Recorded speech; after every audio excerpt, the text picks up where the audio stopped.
La lucha contra la corrupción nos convoca esta mañana en la Universidad Andina Simón Bolívar. Gracias a las autoridades que están aquí presentes en la mesa directiva, a nuestros panelistas que van a intervenir en los diferentes mesas que se han organizado el día de hoy, a los estudiantes de la Maestría de Derecho de Control y de Prevención de la Corrupción, a delegados de las principales instituciones del Estado que han sido invitadas para este evento. La corrupción es sin duda una pandemia de larga duración. Tiene efectos que vienen desde el pasado, un pasado también reciente, y lamentablemente es evidente que es un acontecimiento que no lo podremos derrotar definitivamente en el mundo de hoy. Pero es nuestra obligación analizar el fenómeno, combatirlo, prevenirlo y obviamente adoptar las mejores medidas tanto a nivel nacional como internacional para tratar de erradicarlo. En nuestro país hemos tenido casos emblemáticos de corrupción a lo largo de la historia. Para hablar de los últimos 50 años en la gran obra pública nacional, el feriado bancario y el abuso de fondos públicos y privados. Más de 20 años han pasado desde entonces. Tenemos sentencia de la Corte Nacional de Justicia, sin embargo se están intentando incluso acciones extraordinarias de protección para dejar ese grave delito que perjudicó a decenas de miles de ecuatorianos en impunidad. ¿Y qué hablar de los casos de corrupción recientes, los grandes casos de corrupción que permanecen en la impunidad? Por esa razón, coincidiendo con el Día Nacional Anticorrupción proclamado por las Naciones Unidas, el 9 de diciembre, y comenzando el año aniversario del 20º de la expedición de la Convención de Naciones Unidas contra la Corrupción, instrumento internacional que se les ha entregado a todos los participantes y que agradezco evidentemente a la Oficina de Naciones Unidas que lo ha hecho posible, que lo tengamos todos. Aquí en este documento se encuentran, creo yo, las principales líneas para la prevención y el combate eficaz de la corrupción. Si bien esta lucha se la ha iniciado décadas anteriores, pero finalmente con la Convención de las Naciones Unidas contra la Corrupción se ha dado un paso trascendental, porque aquí están las directrices para la prevención de la corrupción y para el combate a la corrupción. Que hay que hacer las dos cosas simultáneamente. Y creo yo que también en esta convención se encuentran los lineamientos de esa confianza que los pueblos del mundo tienen en la lucha de los pueblos para reivindicar sus derechos. O sea, finalmente el Estado es poder, pero la sociedad tiene un papel activo. Por esa razón es que agradecemos a todos los presentes y en especial a aquellas organizaciones que han luchado desinteresadamente contra la corrupción. Por esa razón hemos invitado a Germán Rodas como coordinador de la Comisión Nacional Anticorrupción y distinguidos miembros de esa comisión como el doctor Gustavo Vega, Juan Cubi, están presentes aquí para participar en las mesas, porque esa ha sido una acción que tal vez comenzó en un momento muy difícil, en donde incluso se perseguía, se enjuiciaba a quienes denunciaban actos de corrupción. Igual a otras entidades que asimismo están participando en este evento, como la Fundación Ciudadanía y Desarrollo, cuyos voceros también van a participar en nuestros paneles. Entonces, estimados amigos, por ese motivo de iniciar un año para celebrar los 20 de la expedición de esta Convención de las Naciones Unidas contra la Corrupción, que, insisto, es el instrumento señero para la actividad que se realiza a nivel internacional y nacional, la Oficina de Naciones Unidas contra las Drogas y el Delito, la Oficina de Asuntos Antinarcóticos y Aplicación de la Ley del Departamento de Estado de Estados Unidos, y nuestro programa de maestría de Derecho de Control y Prevención de la Corrupción de la Universidad Andina Simón Bolívar, hemos organizado esta jornada internacional sobre iniciativas anticorrupción. Aquí tal vez valdría la pena señalar, nos falta un tema de fondo, la recuperación de activos. Recuperación de activos que fundamentalmente tiene que ser un esfuerzo nacional de transformación de nuestra legislación y de nuestra justicia, para que sea eficiente, pero también acuerdos, convenios, pactos internacionales que permitan que los corruptos finalmente no se salgan con la suya. Se mandan a cambiar o pasan algunos años divertidamente en algún centro penitenciario y luego disfrutan de los bienes mal habidos. Entonces ese sí es un tema de fondo que tenemos que enfrentar.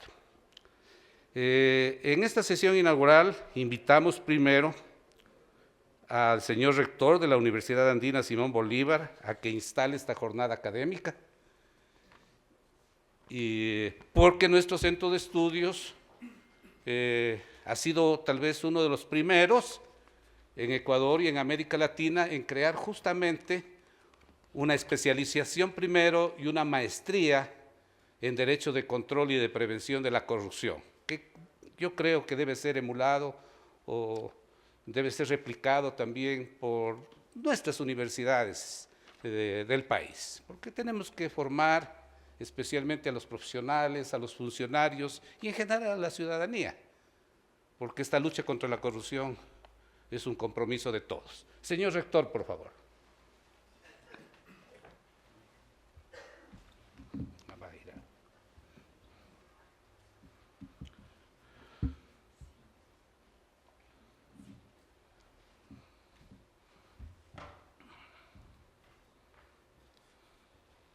Muy buenos días, un saludo cordial a la mesa directiva, a las autoridades que presiden, colegas y amigos y amigas que presiden esta reunión tan importante.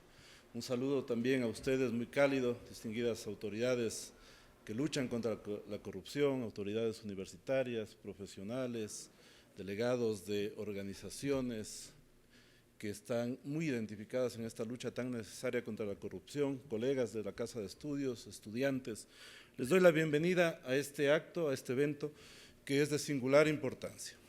Yo realmente he estado reflexionando alrededor de estos temas que son tan álgidos y no veo, como una primera conclusión, un espacio mejor que el espacio universitario que puede permitir el encuentro de tantas visiones, de tantos sectores, de tantos puntos de vista que están representados no solamente por quienes van a compartir en este evento con nosotros sus conferencias, sus miradas, sus análisis y visiones críticas, sino adicionalmente la posición de las autoridades. El espacio universitario, por naturaleza, convoca a todos. Y es el espacio idóneo para que las autoridades, quienes detentan el poder público, el Estado, los gobiernos en todos los niveles, las universidades, la sociedad civil, las organizaciones sociales, los organismos internacionales, las representaciones diplomáticas de Estados amigos que quieren arrimar el hombro para luchar contra la corrupción, pueden encontrarse para hacer algo realmente constructivo, importante, que tiene que detonar en nuevos impulsos hacia la política pública, impulsos para adoptar regulaciones, normativa nacional y también internacional que nos permita llevar a cabo efectivamente una lucha, como lo ha señalado nuestro colega Víctor Granda, que sea efectiva, que en serio permita castigar con todo el peso de la ley a quienes se apropian de los fondos públicos, que a la final son fondos de todas las personas, son fondos en general aportados por los ciudadanos, vía tributaria, por ejemplo. Son fondos que llegan por el esfuerzo que hace el Estado en algunos de los frentes también de la acción pública, etcétera, etcétera, pero que son fondos que se necesita sean direccionados sobre todo al ámbito social, al sector social tan vapuleado, tan complicado y tan afectado, más aún luego de la pandemia. Yo creo que este es un primer tema que vale la pena traerlo a colación cuando les doy la bienvenida, cuando les digo, este es el espacio que debe acoger estos grandes temas que interesan a la sociedad hoy más que nunca. Y quiero compartir otra reflexión muy rápidamente. Me parece que el mundo, muchos países, el continente americano, la región, nuestro país, de a poco vamos acercándonos al meollo del asunto. Me explico. Hemos estado trabajando en general muchas instituciones, la universidad incluida, las universidades incluidas, en tratar de entender y ver lo mejor que se puede aportar desde la academia, por ejemplo, para luchar contra el cambio climático, para mejorar la política en general, la práctica de la política, para trabajar en el ámbito productivo, en el ámbito laboral, para frenar las migraciones, para no ocasionar que la gente quiera irse de sus países, etcétera. Pero ¿a qué me refiero con que siento que nos acercamos al meollo del asunto? El meollo del asunto sería este precisamente, el de la lucha contra la corrupción. ¿Por qué vamos viendo cada vez más y de manera preocupante prácticas políticas, muchas veces matrimoniadas, con situaciones, con actitudes, con proyectos delincuenciales? Muchas veces nos enteramos de escándalos de manejo de la justicia en diversos países donde se evidencia también ese acercamiento, ese maridaje forzado y legítimo entre la justicia y la delincuencia, atado al mundo del narcotráfico también y otros delitos internacionales. Vamos viendo cómo las democracias no funcionan bien porque están contaminadas. Vamos viendo cómo a veces la justicia, o muchas veces la justicia, tampoco funciona bien porque está contaminada. O vemos al poder legislativo también varado, fracasado en muchos países, el nuestro no es la excepción, porque hay el matrimonio muchas veces con la delincuencia. Poder ejecutivo, legislativo, judicial, en muchas partes del mundo. Entonces el meollo es la corrupción, es actuar por debajo de la mesa, sin transparencia, es no cuidar los recursos que sirven ¿para qué? Para hacer efectivos los derechos, para atender al frente social, educación, alimentación, seguridad, salud, hoy más que nunca. Creo que nos acercamos al meollo, a eso me estoy refiriendo. Si no se funciona bajo reglas claras en un Estado de Derecho, donde se rinda cuentas, donde se ejecuten políticas, acciones, proyectos, etcétera, en el marco de la ley, con transparencia, cuidando los recursos y castigando efectivamente a los ladrones y corruptos, las cosas no van a cambiar.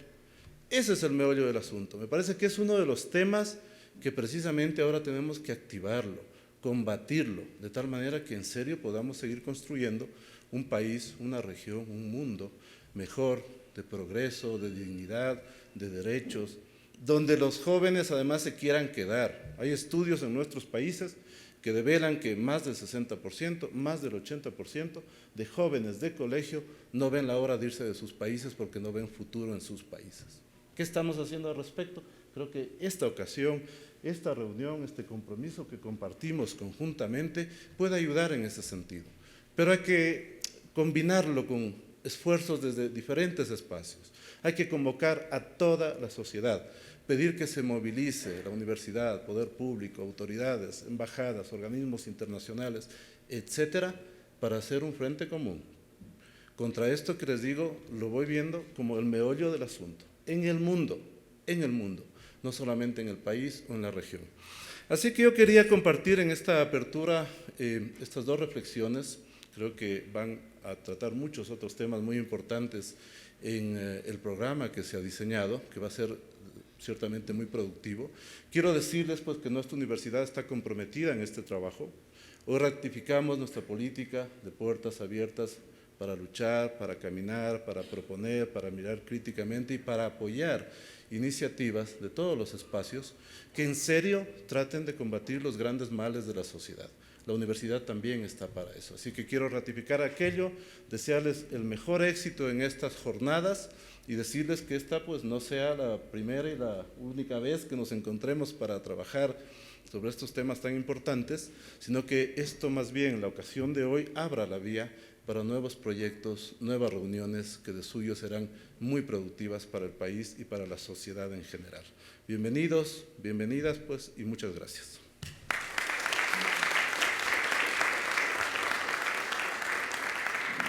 Muchas gracias, señor rector. Tenemos a continuación la intervención del señor embajador de los Estados Unidos de América en el Ecuador, Michelle Fitzpatrick, cuya Oficina de Asuntos Antinarcóticos y Aplicación de la Ley del Departamento de Estado de Estados Unidos auspicia este evento.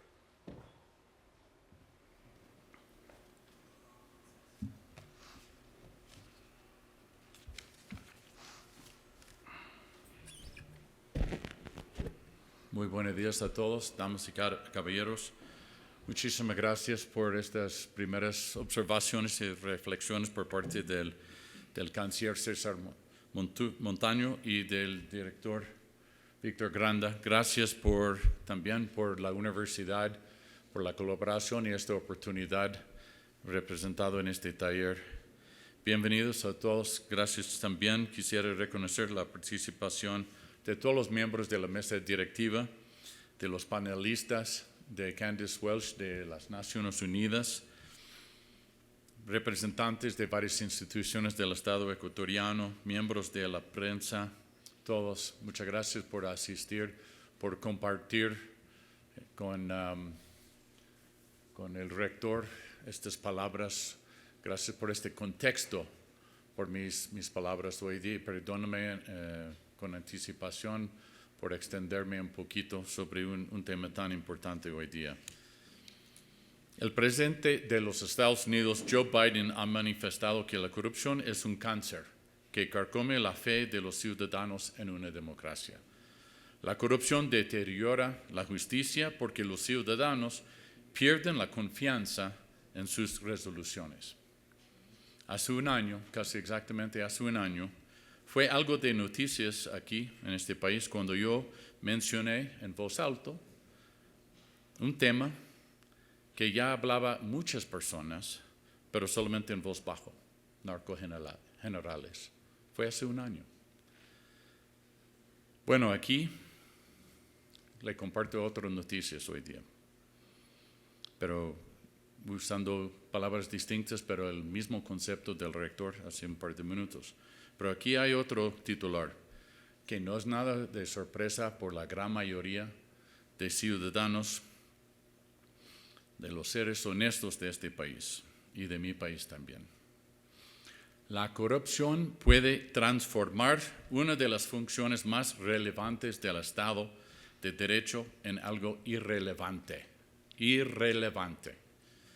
La legitimidad de la administración de la justicia radica en la fe de las y los ciudadanos a los fallos y sentencias que están revestidos de verdad, integridad y sapiencia.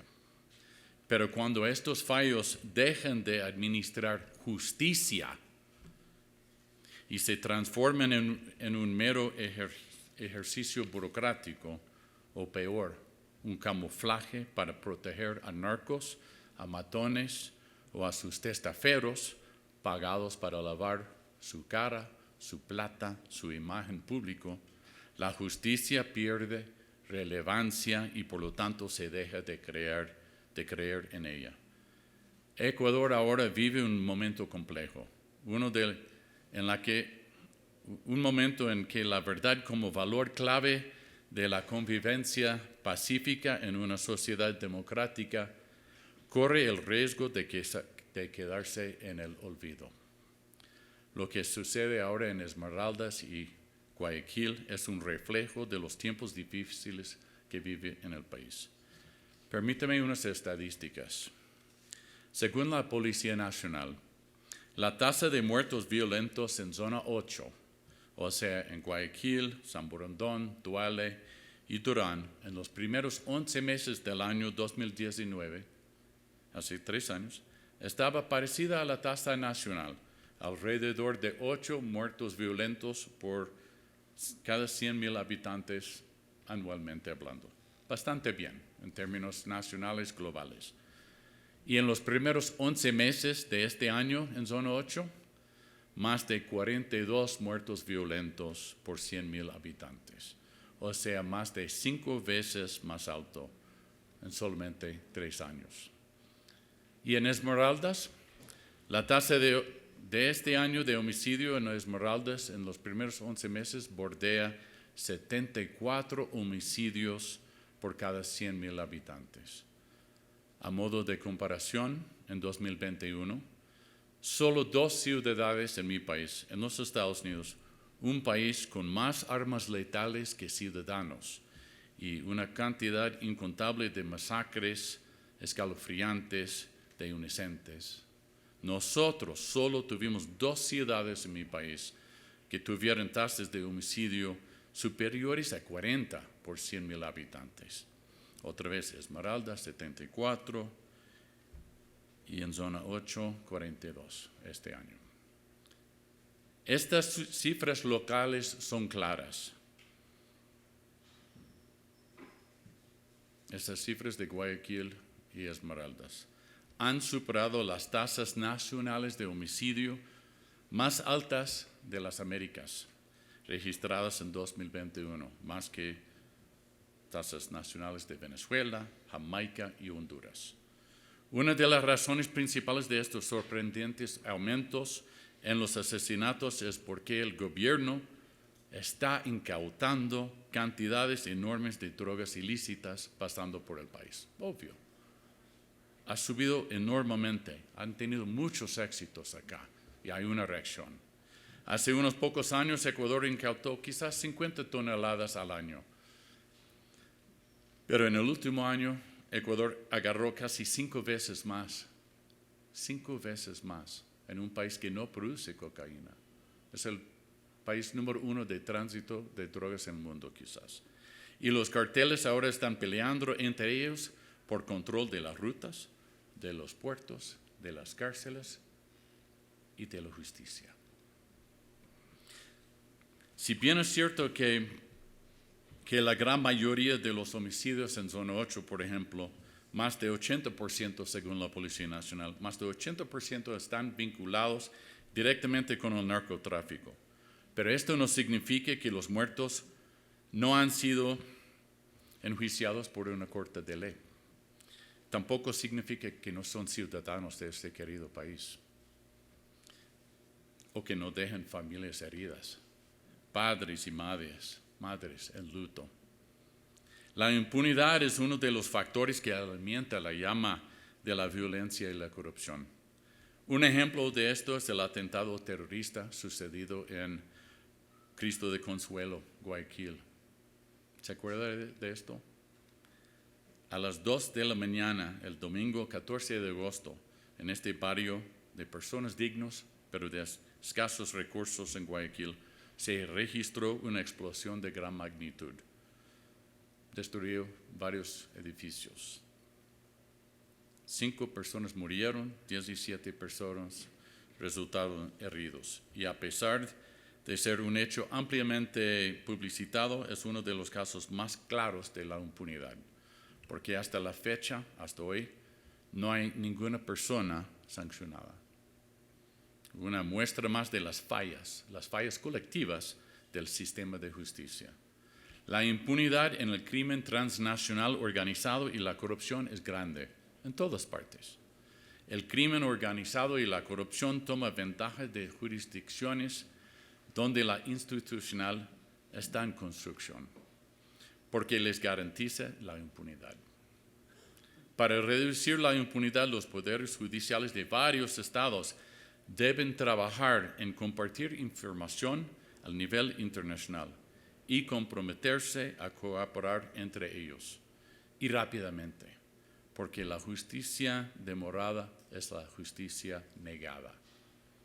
La extradición es uno de los mecanismos más exitosos que contiene la Convención de las Naciones Unidas contra el Crimen Transnacional Organizado y la Corrupción. Un tratado internacional en efecto ahora por 20 años, desde 2003, que cuenta ahora con 190 partidos suscritos en todo el mundo y hay solamente 193 países en las Naciones Unidas. 190 de 193 suscritos. Así como el crimen organizado trabaja de manera articulada para alcanzar su objetivo, la plata, los estados deben trabajar juntos para sancionar a los criminales. Hace más de 30 años, estructuras criminales conocidas como la mafia dominaban jurisdicciones que les garantizaba la impunidad en el sur de Italia, donde yo vivía como joven. Fue imposible juzgarlos hasta que se crearon cortes con jurisdicción nacional capaces de traer justicia y sancionar a estos criminales. El Ecuador ha adoptado recién un modelo similar a Italia a través de los jueces especializados en contra de la corrupción y el crimen organizado y los crímenes financieros complejos. Muchas felicidades. Ojalá que sea a tiempo. La especialización de la justicia es estructural para poder comprender y atender la especialización de acciones en un sindicato criminal. Casos de la corrupción y el crimen organizado típicamente son casos sofisticados y con entramadas complejas que requieren de juezas y jueces capaces de entender detalladamente el fenómeno, las formas de lavar activos, usando criptomonedas, acciones financieras complejas en varios países y jurisdicciones, la compra de jueces, la intimidación de testigos, el abuso rutinario del habeas corpus y de los procedimientos legales que nunca se extienden a la gran mayoría de los PPL en este país, a los pobres que no tienen acceso a un narcoabogado. Por eso, es un gran paso contar con esta Corte nueva, esta arquitectura institucional reformada. Y quisiera felicitarles a todos involucrados en este esfuerzo, los miembros del sector judicial y de la academia, quienes propusieron esta reforma y quienes reconocieron la necesidad y urgencia para actuar. Es un paso necesario, pero no es suficiente, porque se requiere de acciones gubernamentales conjuntas que pongan en jaque al crimen organizado transnacional. Por un lado, se requiere normativa que encuentre el balance necesario para no permitir la indefensión, pero que tampoco raye en la impunidad. Por ejemplo, tengo una pregunta. ¿Alguien me puede explicar por qué hay que notificar formalmente a un sospechoso de la apertura de un caso en plena etapa de la investigación? Es como decir, estimado señor Pablo Escobar, le escribo para avisarle a usted y a su abogado que hoy hemos abierto una investigación en su contra por el atentado, el bombazo de anoche, y otra por el asesinato, el sicariato esta mañana. No hay acusación todavía en su contra, porque solamente ahorita empezamos a investigar. Pero ahora estás avisado. Que tengas un feliz día, firmado formalmente Fiscalía General del Estado. Imagínense, tan absurdo que Colombia cambió esta normativa hace décadas. ¿Y Ecuador? Ecuador. Normativas como estas garantizan la impunidad, porque las organizaciones criminales desaparecen todos los vestigios o testigos del crimen antes de que puedan ser llevados ante la justicia, porque estaban avisados por la justicia. Bueno, no por la justicia, por el sector judicial, una gran diferencia. También me han dicho que es legalmente inadmisible en este país confesar un asesinato, ser sicario. No sé si es verdad, pero me han dicho que sí. Ya sea por tener punzadas de culpabilidad o como parte de un acuerdo de culpabilidad para testificar contra cómplices en una red criminal involucrada en crímenes aún mayores. ¿Y por qué? Porque la pena es quizás mayor de 10 años de prisión. Entonces, ¿solamente puede confesar por cosas menores? ¿Puede ser cierto? ¿Es así como se hace justicia a las víctimas, a sus familias? Cuando el Estado incautó solamente $2 millones en todos los casos de lavado de activos en 4 años, y cuando ahorita los tribunales están considerando devolver hasta $10 millones en efectivo en un caso, solamente en un caso, $10 millones en efectivo oculto a la familia del líder de una pandilla, y solamente porque el capo fue matado por otros delincuentes. Cuando los jueces al azar liberan a los asesinos y sus protectores repetidamente, estos asesinos y sus narcoabogados se ríen y bailan mientras salen de la corte y todo el camino hacia el banco. Se requiere que las instituciones, todas las ramas del Estado, trabajan de manera articulada. La Asamblea Nacional tiene una deuda para proveer los cambios normativos que se requieren. Y la Corte Nacional de Justicia debe emitir criterios unificados que generen certidumbre y que llenen las lagunas legales. El Consejo de la Judicatura debe sancionar a quienes abusan del derecho, sean jueces, fiscales, defensores o abogados litigantes. Y el Ejecutivo, como jefe de Estado, tiene un papel de concertación para que todo el Estado trabaja y hace justicia de forma transparente, veloz y a favor de la sociedad civil, para los ciudadanos y residentes de este hermoso país.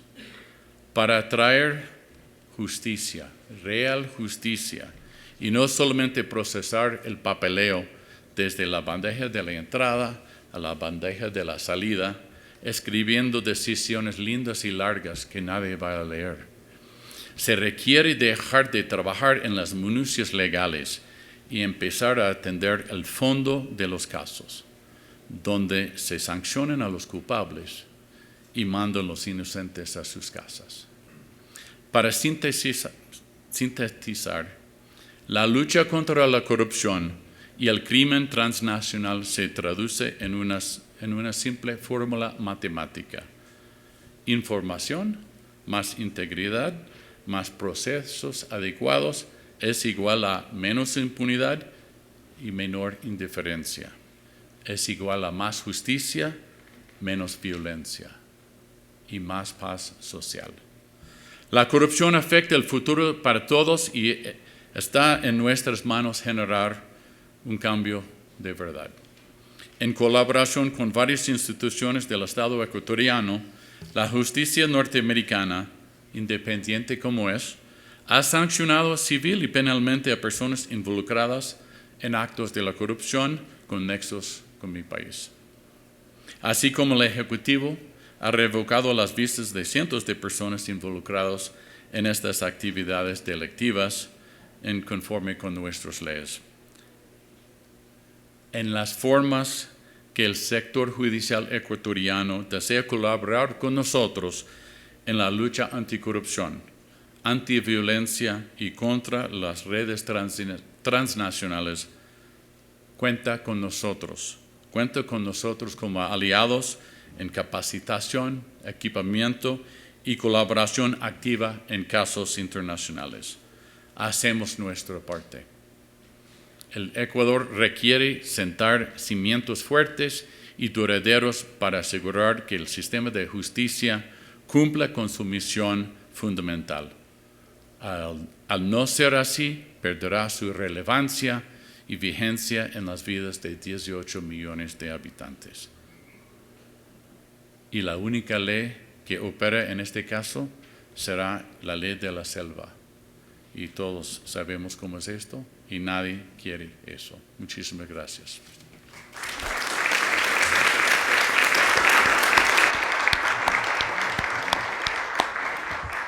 Muchas gracias, señor embajador, por sus reflexiones. Tenemos a continuación la intervención de Candice Wells, directora de la Oficina de Naciones Unidas contra la Droga y el Delito para la región andina y el Cono Sur, que auspicia también este evento por medio de expertos que motivarán las 3 sesiones del mismo.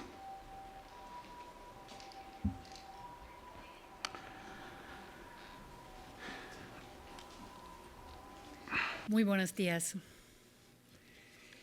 En nombre de la Oficina de las Naciones Unidas contra la Droga y el Delito para la región andina y el Cono Sur, saludo de manera muy especial al señor rector de la Universidad Andina Simón Bolívar, César Montaño Galarza, al señor embajador de los Estados Unidos de América, Michael Fitzpatrick, al señor Contralor General del Estado, Carlos Refrío, señor vocal del Consejo de la Judicatura, Juan José Morillo, señor coordinador de la Comisión Nacional Anticorrupción, Germán Rodas, y el señor director de la Maestría Derecho de Control y Prevención de la Corrupción, Víctor Granda Aguilera. Y a los delegados de la Presidencia de la República, del Ministerio de la Mujer y Derechos Humanos, del Ministerio de Trabajo y de la Fiscalía General del Estado, así como todos los destacados representantes de organizaciones de la sociedad civil y la academia que nos acompañan de forma presencial y vía streaming. La corrupción existe en todos los países, independientemente del sistema económico, político y de su nivel de desarrollo, y no distingue entre la esfera pública y la privada. Este fenómeno, sin duda, puede tener un impacto devastador en la disponibilidad, calidad y accesibilidad de los bienes y servicios que garantizan los derechos humanos. Además, impide alcanzar los objetivos de desarrollo sostenible de la Agenda 2030. Socava el funcionamiento y la legitimidad de las instituciones y, en última instancia, vulnera el Estado de Derecho. Lamentablemente, las personas en situación de mayor vulnerabilidad son quienes sufren de manera desproporcionada los efectos de la corrupción. Esta población a menudo depende más de los bienes y servicios públicos del Estado y tiene medios limitados para buscar servicios alternativos. Además, tiene menos oportunidades de participar en el diseño e implementación de políticas y programas públicos. Este fenómeno global exige respuestas transversales y de gran magnitud. Por ello, en el año 2003, el mundo se unió para adoptar un acuerdo histórico, la Convención de las Naciones Unidas contra la Corrupción, que hemos visto ya. Desde entonces, nuestra oficina actúa como guardiana de esta convención y secretaria para la Conferencia de los Estados que hacen parte de la misma. Hasta el día de hoy, hay 189 países que se han comprometido con las obligaciones anticorrupción del tratado, lo que demuestra un reconocimiento casi universal de la importancia de la buena gobernanza, la rendición de cuentas y el compromiso político. A medida que nos acercamos al 20º aniversario del acuerdo, en octubre de 2023, este documento y los valores que promueve son más importantes que nunca. La prevención y lucha contra la corrupción no puede avanzar en solitario. Es una tarea de todas las personas y todas las instituciones. Funcionarios públicos, agentes de la ley, servidores judiciales, los medios de comunicación, la academia, la sociedad civil y el sector privado. Este esfuerzo debe reforzarse en cada quien de forma individual, pues es una obligación compartida. Por ello, trabajamos con y para los estados en diferentes frentes, apuntando a lograr sociedades más integrales y libres de corrupción. Es por esto que UNODC ha diseñado una estrategia global y una regional, de la cual hace parte la Oficina para la Región Andina y el Cono Sur, y que busca generar mecanismos de articulación que permiten abordar esta temática con una mirada más amplia que la de la lucha a nivel nacional en la región. En Ecuador, nuestra oficina ha llevado a cabo diferentes líneas de asistencia técnica. Hemos trabajado de forma directa en el fortalecimiento de capacidades en integridad e independencia judicial, ética pública, metodología para identificar riesgos de corrupción en el sector público, integridad y programas de cumplimiento en el sector privado, entre otros. Asimismo, hemos cooperado en la construcción de la plataforma de conflictos de interés y asesorado técnicamente respecto a la construcción de la Estrategia Nacional Anticorrupción, la Estrategia de Integridad en la Contratación Pública y la identificación de riesgos de corrupción en la contratación pública. Nuestra oficina presta asistencia técnica para la gestión de prevención de los conflictos de interés en los ámbitos público y privado. Además, contamos con diferentes instrumentos y expertos que prestan ayuda para reforzar o crear canales de denuncia de actos de corrupción y asesora a los gobiernos en materia de protección de denunciantes. También hemos promovido sistemas judiciales transparentes e independientes que cuentan con personal administrativo y jueces que siguen esos mismos valores y que basan su comportamiento ético en la guía universal que marcan los principios de Bangalore. Hoy, cuando nos acercamos a los 20 años de la aprobación de la Convención de las Naciones Unidas contra la Corrupción, quiero celebrar la realización de este evento tan importante, al cual muy gentilmente acogió la Academia, y reiterar el compromiso de UNODC de acompañar a Ecuador en el cumplimiento de este trabajo. Quiero invitarles a que nos unamos desde nuestra función y trabajo día a día para construir un país más íntegro, justo y transparente. Muchas gracias.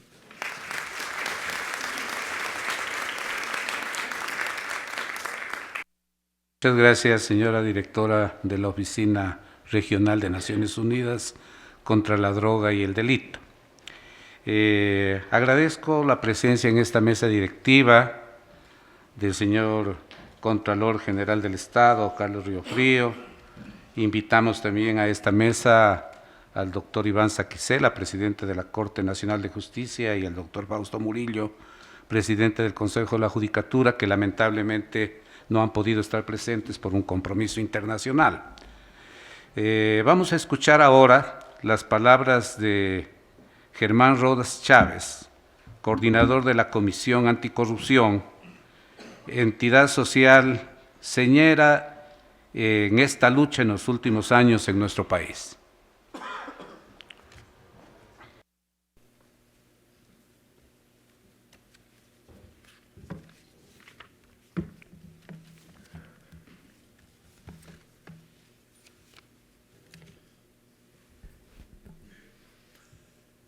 Señor rector de la Universidad Andina Simón Bolívar y autoridades que están en la mesa directiva,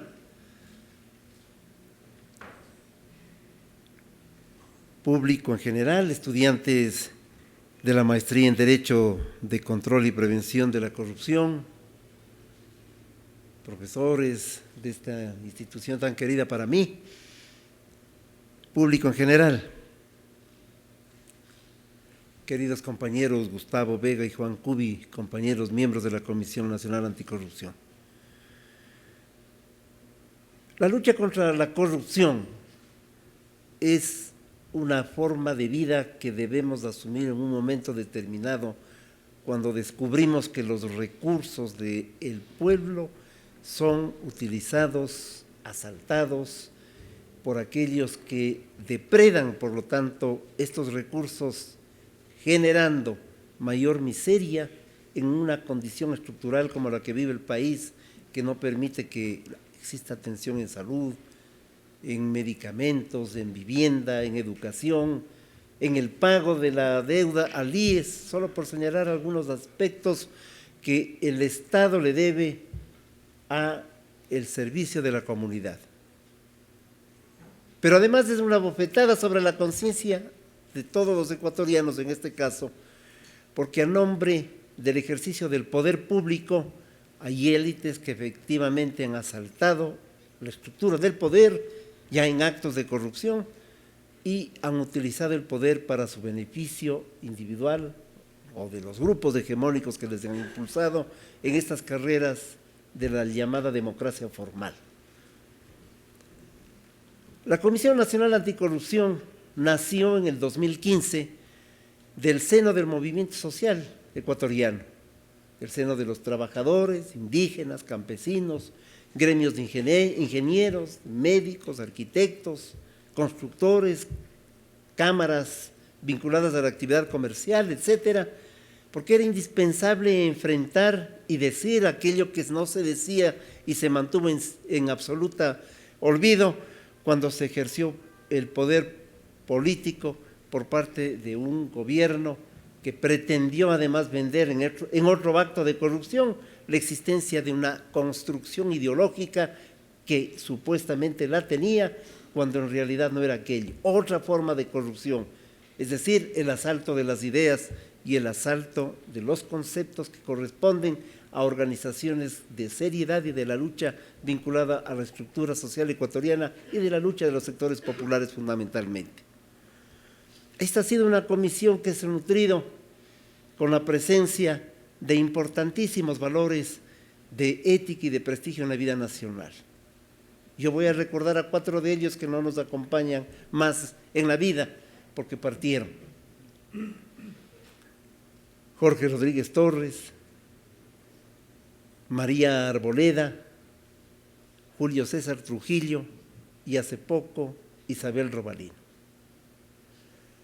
Ha sido una tarea de denuncia, que creo que es lo que le corresponde a la sociedad civil, porque estando lejos del poder puede hacerlo sin contemplación, con absoluta independencia, porque no barre bajo la alfombra cuando depende del poder público y porque efectivamente es importante que se develen los asuntos de interés nacional en una tarea anticorrupción.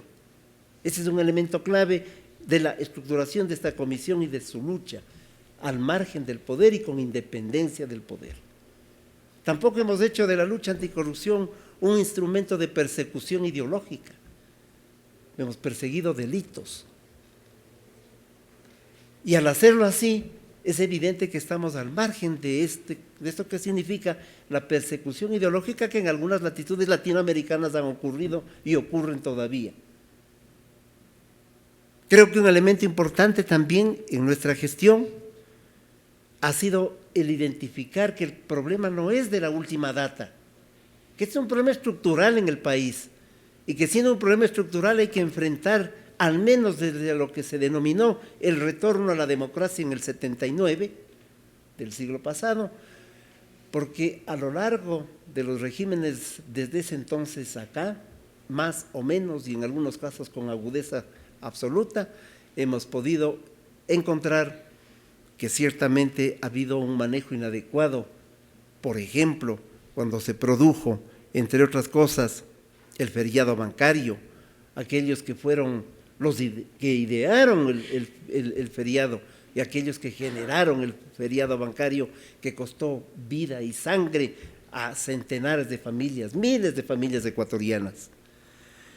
Nos hemos preocupado y debemos seguirnos preocupando respecto de lo que ha significado la contratación de la deuda externa, una contratación que efectivamente fue grave para el Estado ecuatoriano, pero que además la siguen siendo beneficiarios de esa contratación, por ejemplo, los tenedores de la deuda. Allí hay temas pendientes que la justicia ecuatoriana debería en un momento dado investigar y que la Comisión Nacional Anticorrupción ha elevado su voz de manera constante para que esta investigación se produzca. Y claro, temas emblemáticos que solemos olvidar, porque cuando de la lucha anticorrupción se hace una plataforma para efectos político-electorales, por ejemplo, o para fines mediáticos adicionalmente, digo, no podemos olvidar como aquellos que nos ha generado, solo por poner un ejemplo, la presencia de Odebrecht en la obra pública, que financiaba campañas, que ponía autoridades, que las autoridades electas estaban obligadas a contratar con ellos, y entonces había alguna acción que aparecía como que fuese una actitud de confrontación con la corrupción cuando efectivamente no la había.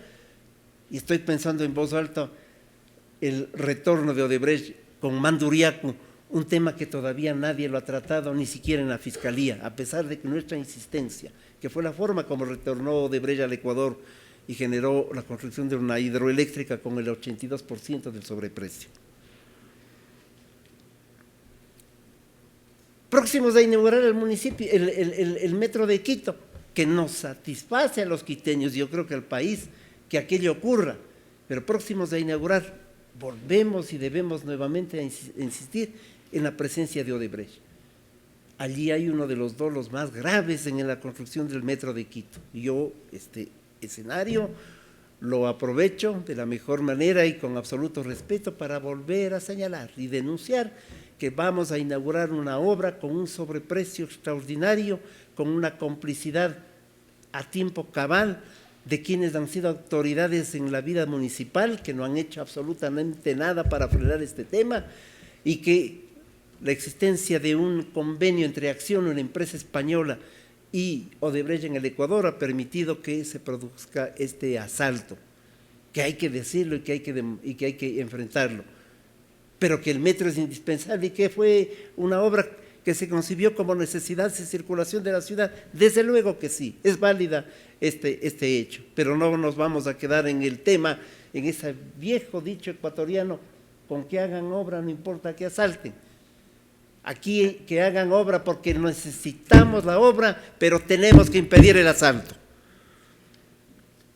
Me parece indispensable un debate en la academia.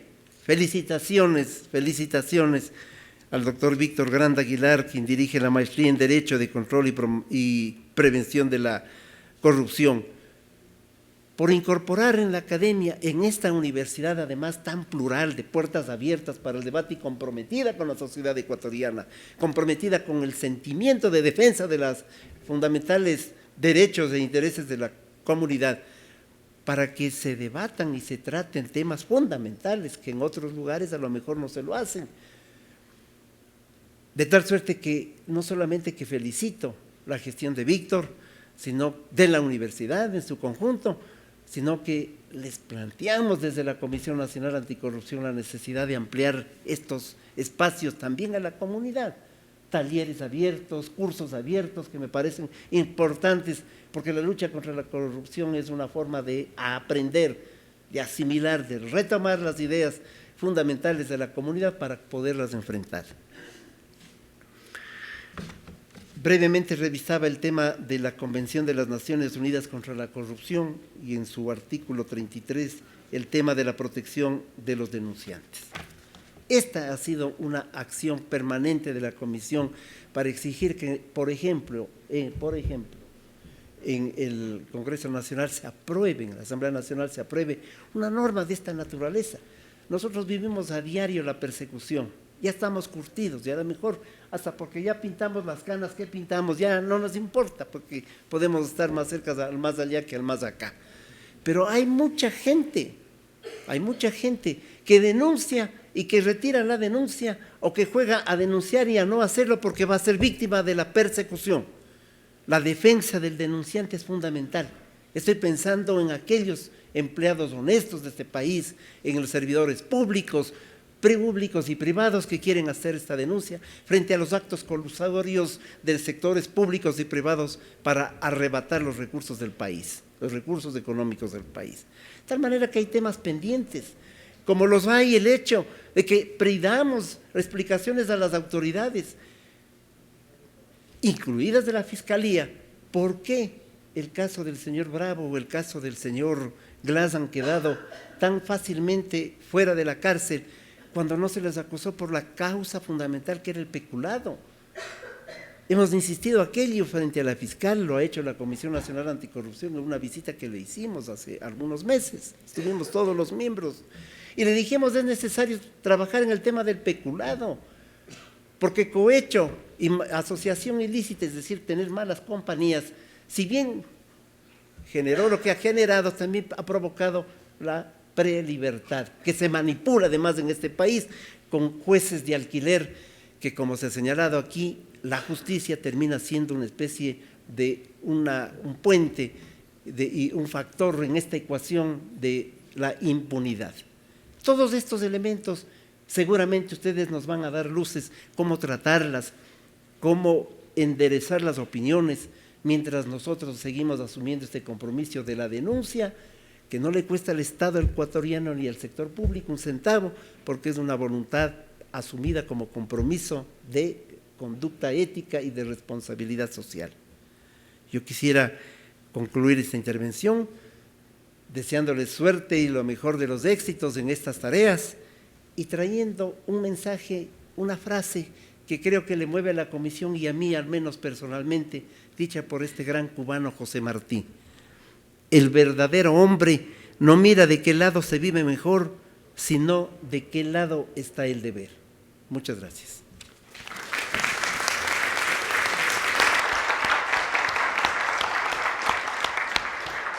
Muchas gracias, doctor Germán Rodas, por sus reflexiones en torno a este importante tema. Finalmente tenemos la intervención del doctor Juan José Morillo, vocal del Consejo de la Judicatura, quien interviene en representación del doctor Fausto Murillo, que se encuentra con un compromiso institucional fuera del país. Muchas gracias, muy buenos días con todos y con todas.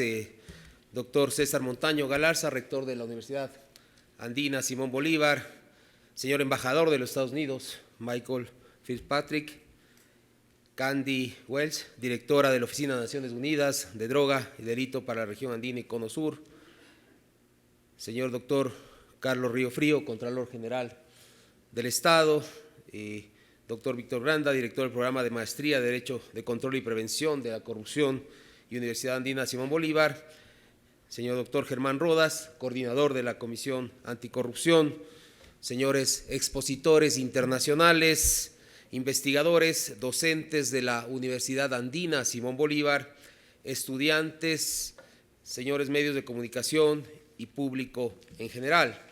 Reciban un saludo del Consejo de la Judicatura. El doctor Fausto Murillo Fierro, presidente del Consejo, se encuentra en misión oficial fuera del país y me ha delegado para dirigirme en unas pequeñas palabras hacia el tan distinguido foro. Sin duda, el tema que nos trae en este día y durante esta jornada académica es de mucha relevancia y mucha importancia. El Consejo de la Judicatura en este tema no se ha mantenido alejado de la realidad que vive el país. Por ello, el Consejo de la Judicatura, ante la exigencia del país de medidas que sean palpables y medidas que han sido adoptadas de manera enérgica y de manera contundente, este Consejo de la Judicatura ha aportado y abonado para frenar estos actos de corrupción y adicionalmente el crimen organizado. Este Consejo de la Judicatura ha establecido y dado respuestas sin duda sin precedentes ya en el país. Ha establecido la primera unidad de lucha contra la corrupción y crimen organizado en el país. Este es un hecho absolutamente histórico.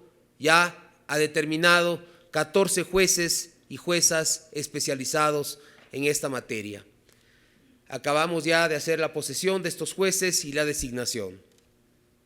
Este proceso sin duda responde a actividades en las cuales necesita el país respuestas oportunas. Dar jueces especializados. El Consejo de la Judicatura desde el año 2019 que asumió esta administración cree firmemente en que deben existir jueces especializados en todas las materias, no jueces todólogos. La multicompetencia no es un modelo de gestión que el país necesita y el país requiere. Necesitamos jueces que tengan especialidad y en todas las materias. Por ello, sin duda, hemos adoptado varias medidas. Y una de ellas, importante, ya lo recalcaba el señor embajador de los Estados Unidos acá en el país, en la cual este Consejo de la Judicatura, de manera decidida, ante esta creciente ola de narcotráfico en la región, establecimos como Consejo de la Judicatura un protocolo para la destrucción de sustancias catalogadas sujetas a fiscalización. El Consejo de la Judicatura, de manera decidida, emitió la resolución 216-2022.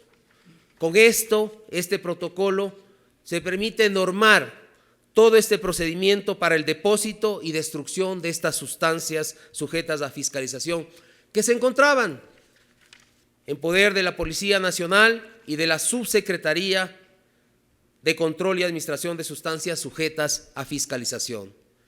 Esta resolución tiene un ámbito nacional y habían toneladas de droga que se encuentran almacenadas, que constituyen un peligro, sin duda, para el país, desde el 1 de septiembre de 2016 al 31 de diciembre de 2021.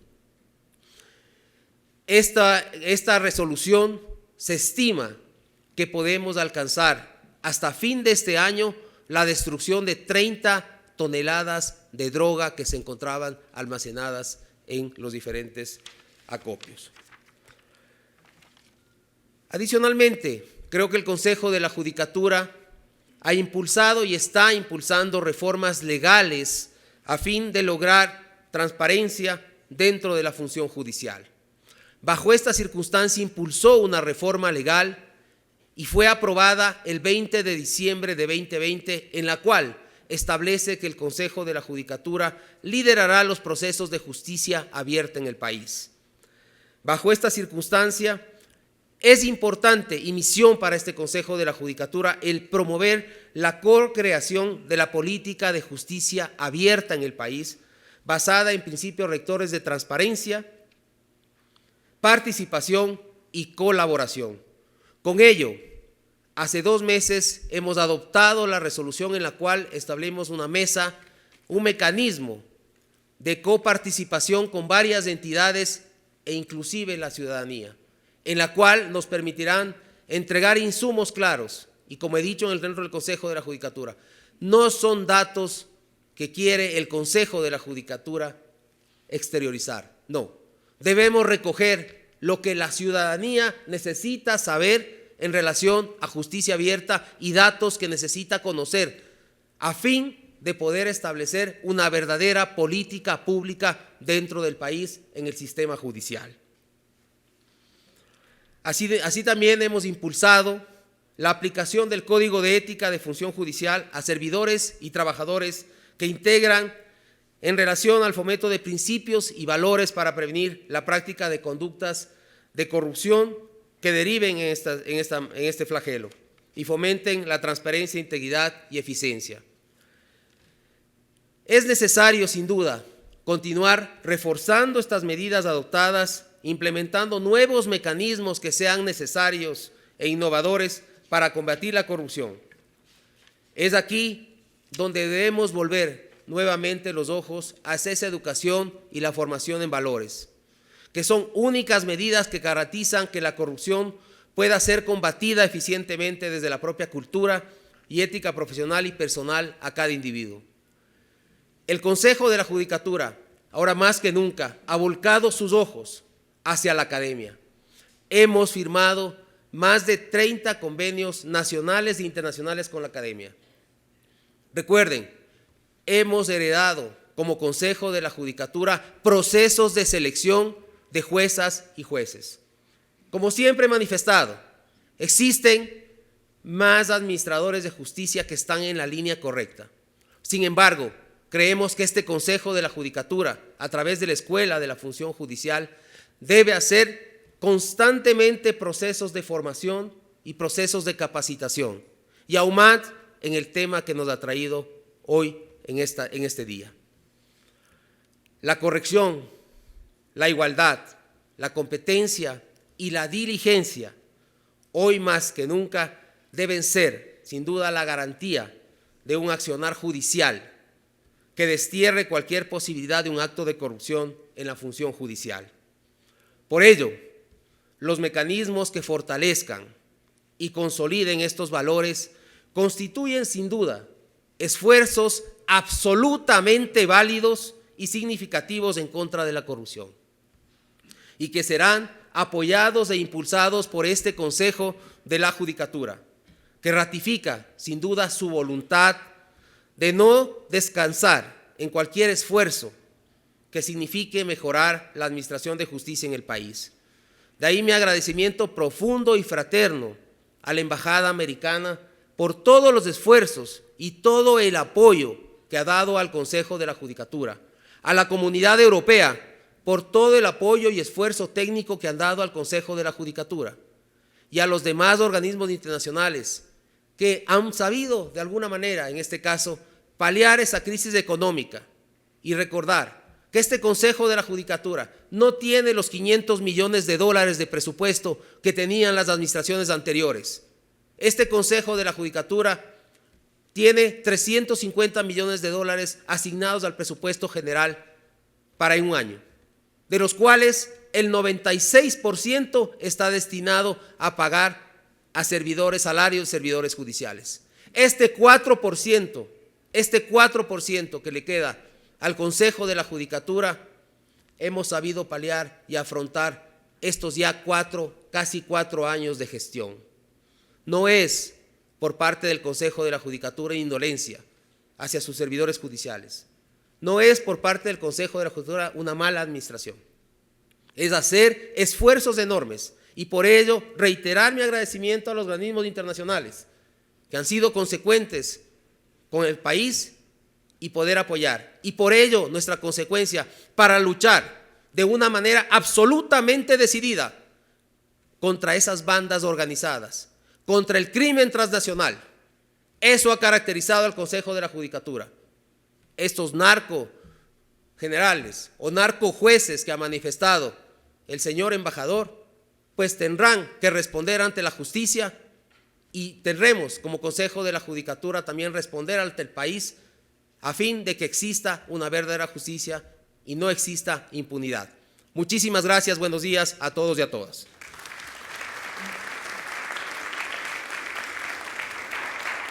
Muchas gracias, doctor Juan José Morillo, por su intervención. A continuación, se va a instalar la jornada sobre iniciativas anticorrupción, que abordará en este día 3 temas. El primero, canales de denuncia y protección de denunciantes de actos de corrupción. El segundo, prevención y gestión de conflictos de interés como mecanismos de prevención de actos de corrupción. Y el tercero, integridad, independencia judicial y justicia abierta como mecanismo para enfrentar la corrupción en la justicia.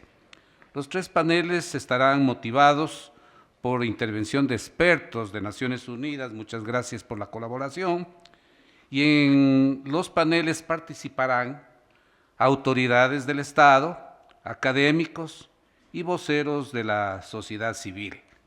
Muchísimas gracias a todas, a todos los que han concurrido, a los delegados de las instituciones del Estado que han sido nombrados para participar en este evento, a nuestros estudiantes de la Maestría de Control y de Prevención de la Corrupción, y a todas las personas que han querido inscribirse en esta jornada internacional de iniciativas anticorrupción. Gracias también a todo el equipo de apoyo que de las diferentes entidades auspiciantes del evento han colaborado muy eficientemente para que esto tenga el éxito que todos aspiramos. Muchísimas gracias.